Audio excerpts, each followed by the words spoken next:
Le Musée canadien de l'histoire prépare ce qui sera, à son avis, la plus importante et la plus vaste exposition sur l'histoire du Canada.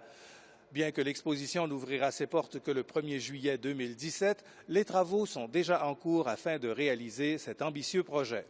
Les Canadiens nous ont dit que nous devrions continuer d'intégrer une diversité de points de vue dans notre représentation de l'histoire canadienne et qu'il est important de raconter les histoires des peuples autochtones et celles des femmes. Pour ce qui est des artefacts, ils ont aussi demandé à voir des objets authentiques et non des reproductions. C'est un principe d'authenticité que, autant au sein des choix d'objets, des choix de scénographie, de vraiment créer pour le visiteur la différence entre ce qui est vrai et qu'est-ce qui est une reproduction, qu'est-ce qui est vrai et qu'est-ce qui est reconstitué. Et donc, ce sera vraiment une occasion unique de pouvoir être en contact avec l'histoire du Canada, mais également de pouvoir y contribuer, puisque cette salle ne sera pas une salle uniquement où on est passif à regarder des choses, mais ce sera une invitation à être très actif dans également l'interprétation et la compréhension qu'on s'en fait nous-mêmes de cette histoire.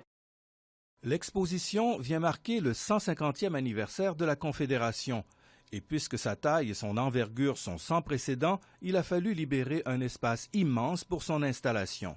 Évidemment, on a un immense espace ici, c'est 40 000 pieds carrés, qui était déjà rempli et qui est au cœur d'une institution qui est ouverte au public en tout temps. Alors, il a fallu vraiment gérer l'échéancier de manière très serrée pour faire tout le travail qu'on avait à faire sans déranger les autres espaces publics du musée, tout en restant très respectueux de tout le travail qui se faisait. Et quand on a commencé, je dirais vraiment l'été dernier, le travail de construction, c'était d'équilibrer les tâches qui étaient extrêmement bruyantes et qui gênaient les autres avec les tâches qu'on pouvait faire pendant la journée, tout en sachant qu'il fallait combiner tout le travail qui se faisait là avec le travail parallèle qu'ils faisaient avec le contenu. On veut profiter de l'occasion pour inviter les gens à laisser aussi des traces lorsqu'ils viendront rendre visite, en pouvant contribuer eux-mêmes à l'interprétation de différents éléments de l'histoire du Canada, des débats ou autres, et ainsi de pouvoir parler aux visiteurs suivants.